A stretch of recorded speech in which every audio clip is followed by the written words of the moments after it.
नमस्ते, मैं अभिनय आकाश और आप देख रहे हैं प्रभा साक्षी का special show most live information यानी हमारा। आज बात तो सवाल की जिसने देश के लाखों छात्रों युवाओं के दिल में एक कसक छोड़ दी।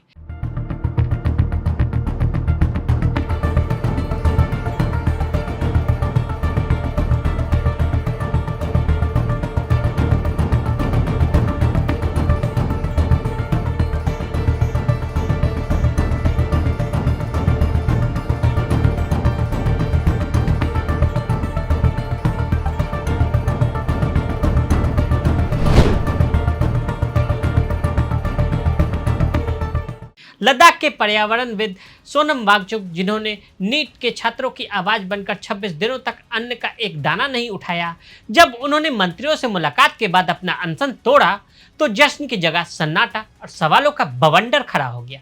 अजीबोगरीब मोड़ देखिए, जो लोग 26 दिन से सोनम वांगचुक को कोस रहे थे, आज वही उन्हें महान और समझदार बता रहे हैं। जो छात्र, जो समर्थक कल तक उनके नाम का नारा लगा रहे थे, आज वही दबी जुबान में पूछ रहे हैं, सोनम सर ये क्या कर दिया?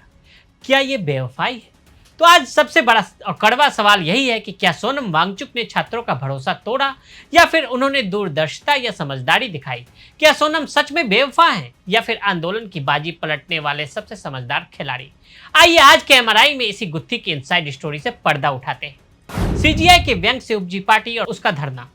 लोकतंत्र में प्रतिरोध का मतलब है अपने हक की लड़ाई के लिए आवाज उठाना, गलत के खिलाफ बोलना और देश चलाने का जिम्मा लेने वालों से जवाबदेही तलब करना। भारत का इतिहास ऐसे ही सफल जन आंदोलनों से लिखा गया है। आज़ादी की लड़ाई से लेकर 70 के दशक के जेपी मूवमेंट और फिर निर्भया आंदोलन तक हर बड़े बदलाव की नींव सड़क पर ही रखी गई। जब देश का नौजवान सड़क पर उतरता है तो उसके सीने में सिस्टम के खिलाफ एक जायज आग होती है। सुप्रीम कोर्ट में chief justice of India cockroach शब्द देते हैं।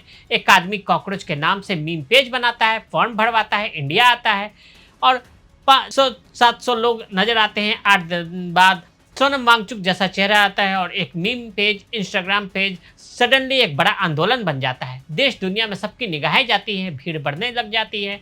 हालात ये होती है कि जनता सड़क से संसद जाने को तैयार हो जाती है। नीट परीक्षा में धांधली, पेपर लीक के सताए लाखों स्टूडेंट्स ने जब दिल्ली के जंतर मंतर पर डेरा डाला तो भारत के मुख्य न्यायाधीश के व्यंग से उपजी कॉकरोच जनता पार्टी यानी सीजेपी ने इस आंदोलन का नेतृत्व संभालने का जिम्मा लिया था। लोग समर्थन भी कर रहे थे। 20 जुलाई को जब चलो संसद का नारा सीजेपी लीडरशिप ने दिया तो देश भर से छात्र दिल्ली पहुंचे। तब तक भी आंदोलन में एक गजब की मासूमियत थी, बच्चे फूल बांट रहे थे। नेट पेपर लीक से सताए छात्रों को मिला आंदोलन का चेहरा। अपनी मांगों को लेकर साफ शब्दों में गुजारिश कर रहे थे, ये सोचकर कि सरकार उनकी सुनेगी।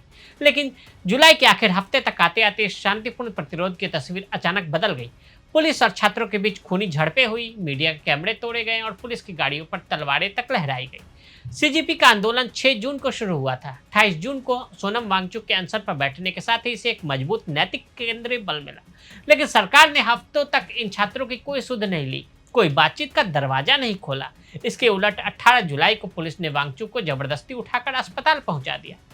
जब आप एक शांतिपूर्ण और लोकतांत्रिक मांग को पुलिस के बूटों तले कुचलने की कोशिश करते हैं तो सड़क पर गुस्सा फटना तय हो जाता है। 20 जुलाई को चलो संसद मार्च के दिन हालात बेकाबू हो गए।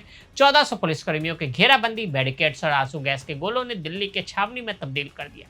दर्जनों छात्रों के सर फूटे। जब सत्ता संवाद के बजाय डंडे की भाषा बोलती है तो भीड़ का सब्र भी जवाब दे देता है। जब वांगचुक ने अपना अनशन तोड़ा 23 जुलाई की आधी रात के कुछ देर बाद वांगचुक ने 26 दिनों से चला आ रहा अपना अनशन खत्म किया। राजधानी के मेदांता अस्पताल का एक वीडियो आता है। यह सब कैसे हुआ? केंद्रीय मंत्री नड्डा और सिंह का हाथ थामे वांगचुक ने कहा कि अपना अनशन खत्म करके मैं आभारी हूं और खुश हूं, धन्यवाद। फिर अपनी पत्नी की ओर मुड़कर उन्होंने कहा, गीतांजलि हमेशा मेरे साथ रही है, मैं आपको धन्यवाद नहीं देना चाहता बल्कि आपकी भावनाएं जाहिर करना चाहता हूं। बाद में जेपी नड्डा वांगचुक को सरकार के आश्वासन पढ़कर सुनाते हुए दिखे। मंत्री ने कहा, सरकार दिल्ली के जंतर मंतर पर शांतिपूर्ण विरोध करने वालों और 20 जुलाई 2026 को संसद तक मार्च में शामिल होने वालों के खिलाफ केस दर्ज न करने को लेकर सकारात्मक है। सरकार पहले ही बातचीत के जरिए पेपर लीक और परीक्षाओं से जुड़े शिक्षा सुधारों का समाधान निकालने का भरोसा दे चुकी है। इसके अलावा सरकार हाल ही में हुए नीट पेपर लीक के कारण आत्महत्या करने वाले परिवारों को उचित मुआवजा देने पर भी सकारात्मक रूप से विचार कर रही है।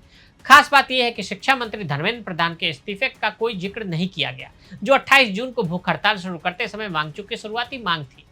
आधी रात सरकार से क्या हुई बात? इस प्रोटेस्ट को और ज्यादा मजबूती तब मिली थी जब सोनम वांगचुक इस प्रोटेस्ट में शामिल हुए थे और उन्होंने भूख हड़ताल शुरू कर दी थी। एक तरह से कहें तो उस दिन के बाद सोनम वांगचुक इस प्रोटेस्ट की रीढ़ बन गए थे, क्योंकि सोनम वांगचुक के जुड़ने के बाद वो लोग भी इस प्रोटेस्ट में आए जो दरअसल पर्यावरण को बचाने की ओर देखते हैं। एक गंभीरता उन्होंने दे दी इस प्रोटेस्ट को, मगर लंबे वक्त के बाद, लगभग 26 दिनों के अनशन के बाद, भूख हड़ताल के बाद जब उन्होंने जूस पिया, वो भी जेपी नड्डा के हाथ से। जेपी नड्डा के हाथ से इस वजह से ज़रूरी हो जाता है क्योंकि उसी सरकार के खिलाफ ये लोग लगातार आवाज़ उठा रहे थे। इस मुलाकात का एक वीडियो जारी होता है जिसमें स्वास्थ्य मंत्री जेपी नड्डा सोनम वांगचुक को जूस पिला रहे थे। सिर्फ जेपी नड्डा ही वहां पर नहीं होते, बल्कि सरकार की तरफ से प्रधानमंत्री कार्यालय में राज्य मंत्री डॉक्टर जितेंद्र सिंह की भी मौजूदगी होती है। सरकार ने बताने की कोशिश की कि पीएमओ से भी एक मिनिस्टर को भेजा गया है। जेपी नड्डा भी अंग्रेजी में अपनी बातें रख रहे हैं, सोनम वांगचुक भी अपनी बात को अंग्रेजी में ही रखा है। कुछ 2-2.5 मिनट का वीडियो है दोनों साइड्स का, जहां वो सेटिस्फैक्शन खोजना चाहते थे और वो आपको सुनने को मिल जाएगा। जेपी नड्डा भरोसा दिलाते हैं कि सरकार पॉजिटिव है, मतलब सरकार की नीयत है। जो जंतर मंतर पर प्रोटेस्ट पीसफुल चल रहे हैं उनके खिलाफ हम मुकदमा नहीं लिखने जा रहे हैं। उन्होंने कहा कि हम पॉजिटिव हैं, मतलब हम वो करेंगे। इसके बाद उन्होंने कहा है कि 20 तारीख को मार्च किया, उन पर भी मुकदमा या कोई पनिस्टिव एक्शन ना हो, उसको लेकर भी सरकार पॉजिटिव है। जेपी नड्डा ये भी कहते हुए नजर आते हैं कि जो विक्टिम ऑफ पेपर लीक, जिन बच्चों ने अपना जीवन समाप्त किया है नेट पेपर लीक होने के बाद, रीट से पहले 20 बच्चे, उनके लिए सुटेबल कंपनसेशन को भी लेकर सरकार पॉजिटिव है। गौरतलब है कि सोनम वांगचुक ने पिछला खत लिखा था जिसमें उन्होंने यही कहा था कि लगातार सत्ता के और विपक्ष के सांसद मुझसे संपर्क कर रहे हैं, आग्रह कर रहे हैं कि मैं अपना अनशन समाप्त कर दूं। मैं इस बारे में गंभीरता से सोचूंगा, मैं कर दूंगा यह। सदी सरकार पहले उन्हें इस्तीफे की मांग की थी, उसके बाद उन्होंने यह कहा था कि सदन में चर्चा हो जाए या मुझसे आकर के अस्पताल में मिल लें।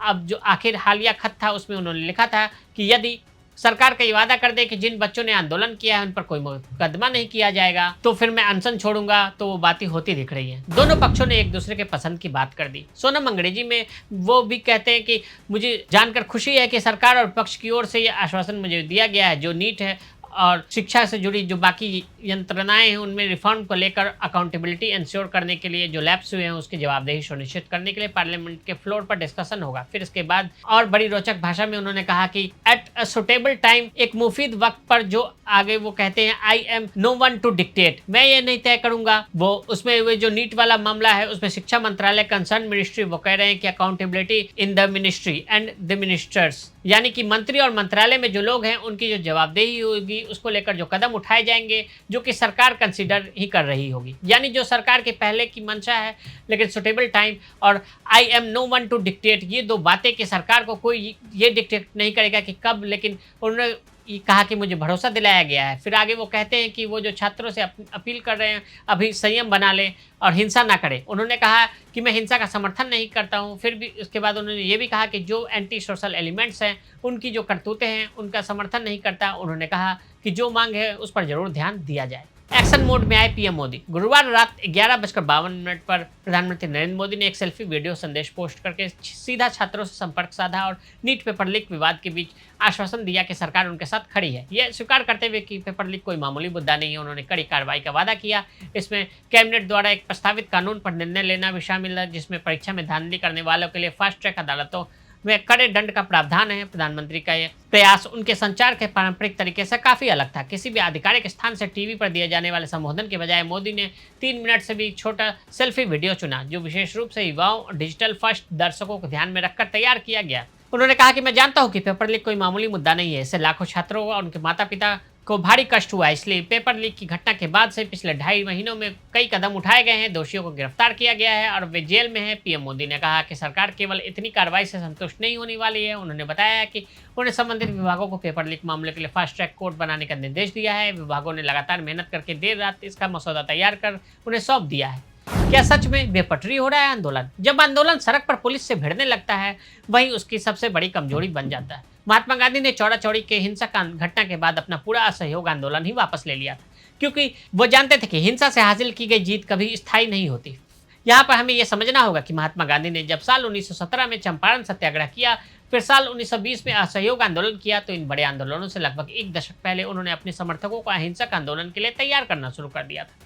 साल 1909 में उनकी किताब हिंद स्वराज छपी थी, जिसमें उन्होंने अहिंसक आंदोलन की वकालत की थी। जब वह आंदोलन करने उतरे तो उनके समर्थकों के लिए अहिंसा का विचार कोई नया नहीं था, लेकिन सीजेपी के मामले में कहानी थोड़ी अलग है, क्योंकि उनके आंदोलन में अहिंसा की ऐसी कोई वैचारिक पृष्ठभूमि मौजूद नहीं है।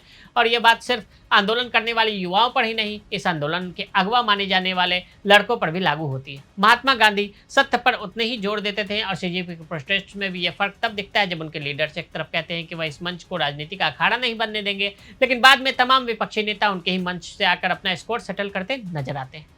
तो आज हमने आपको सोनम वांगचुक के अनशन तोड़ने और सीजेपी के प्रोटेस्ट के इनसाइड स्टोरी बताई। आज के लिए इजाजत। ऐसी रिपोर्ट्स को देखने के लिए देखते रहे प्रभा साक्षी। अगर आप भी लेना चाहते हैं देश दुनिया की तमाम जानकारी तो आज ही सब्सक्राइब करें हमारे चैनल को। साथ ही नीचे दिए बेल आइकन को जरूर दबाएं ताकि हर अपडेट आप तक पहुंच सके।